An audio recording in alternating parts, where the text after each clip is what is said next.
now. Okay. So I think it's pretty incredible that you can see how the technology is not time dependent. It's not about history. It's not about the present. It can cut across, and it can bring stories of the past right into the present, and it can bring invisible stories of the present into visibility.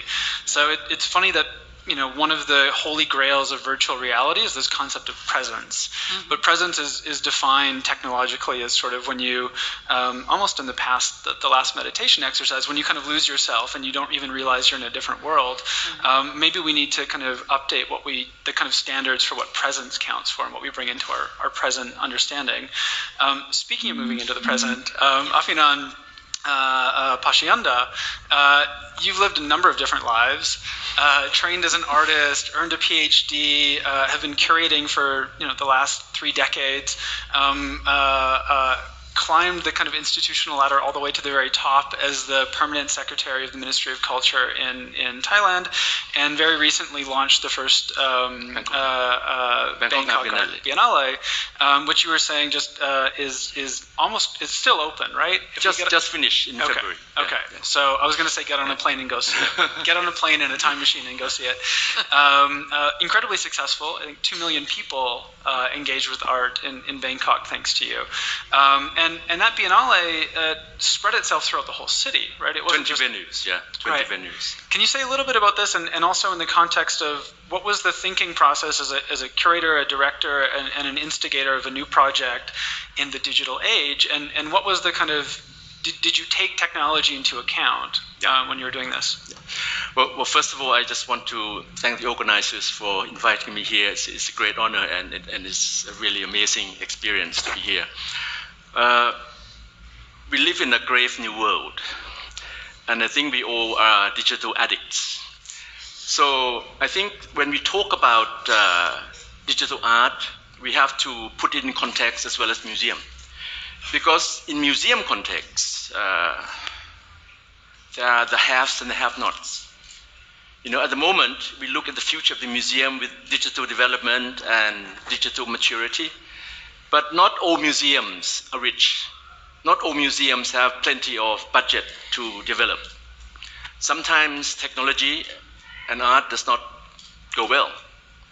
Zeus, who produced 9 daughters, the 9 muses, actually the patrons of art and sciences, actually produced a new muse, which is called Digitalia. Digitalia has arrived, and she's suave, sexy, and she's a plagiarist.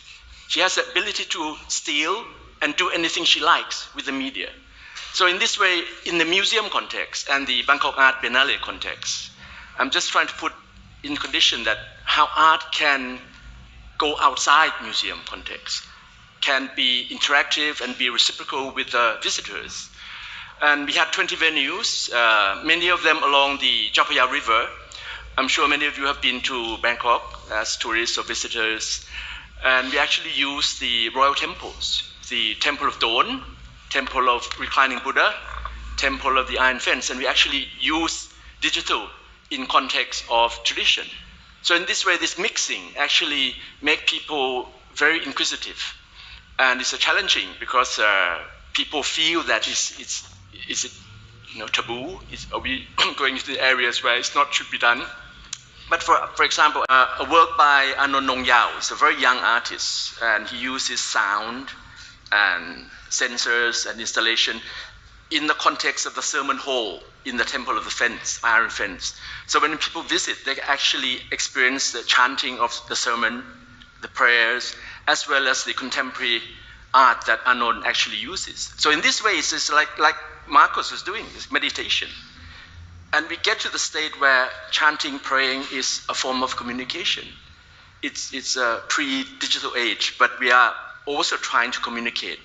We want to get rid of all the pollution around us, and we want to be at self and try to find ourselves. So in this way, digital and temple art mixes strangely, but it becomes something I think a lot of people like it.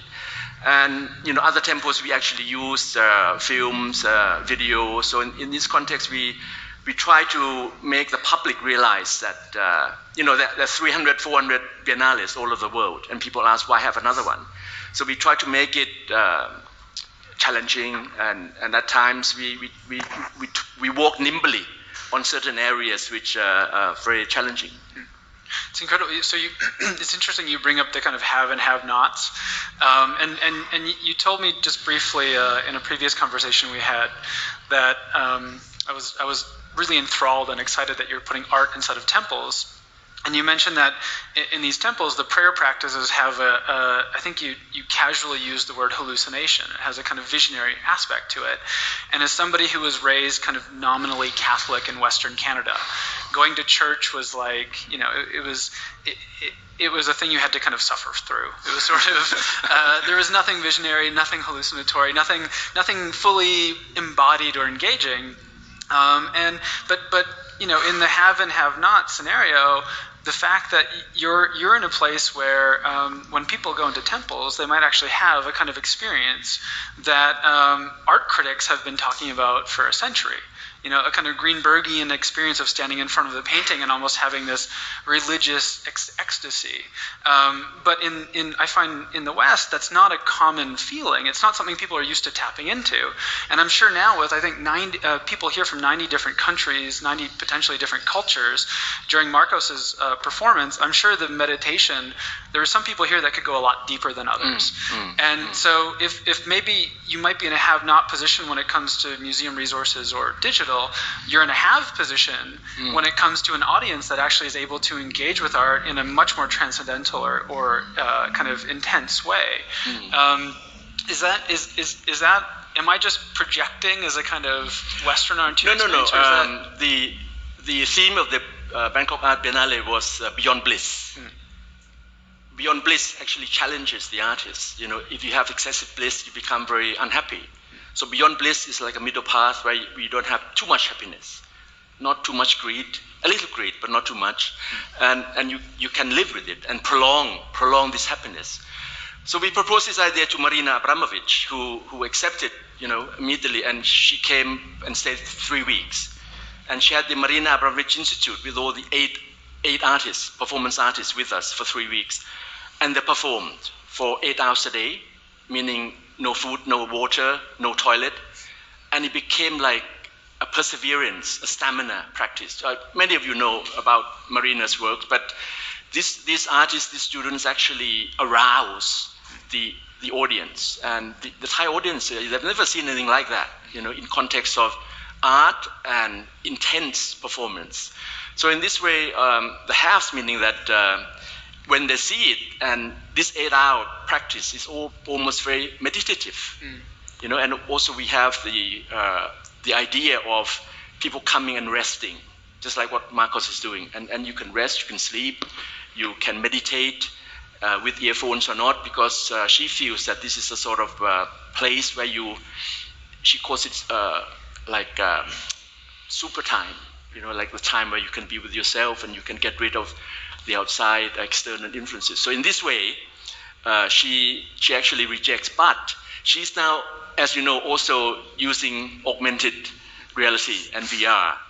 And with the use of technology, she's actually using and crossing over many areas where she becomes like, hallucinated or hypnotize us, so that we can go through augmented reality and VR and experience it with her. And she talks about climate change. She talks about glaciers melting, and we actually control the water, and she fights. So in this way, cultural responsibility in this discussion, we have to talk something maybe outside the context of museum and digital also, meaning, what are we doing here? The climate, the poverty, the pollution, and in museums, they need to address these issues. Otherwise, it becomes just temples of the art. Right. Yet another temple of the art where we come and enjoy ourselves, and it's comfort zones. In that way, we leave, and then what? So I think we have to, tread on dangerous areas as well, to jolt us out of the context that going to museums, okay, entertainment, education, research, but be aware of, the situation that we are in the Grave New World.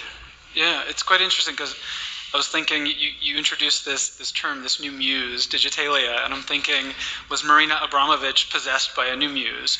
But it seems like it's a kind of it's a collaborative force where digitalia riding on the wave of bigger issues that we face collectively is something where maybe the digital addiction breaks down into a kind of digital tool, as opposed to a kind of compulsive force. And so I want to bring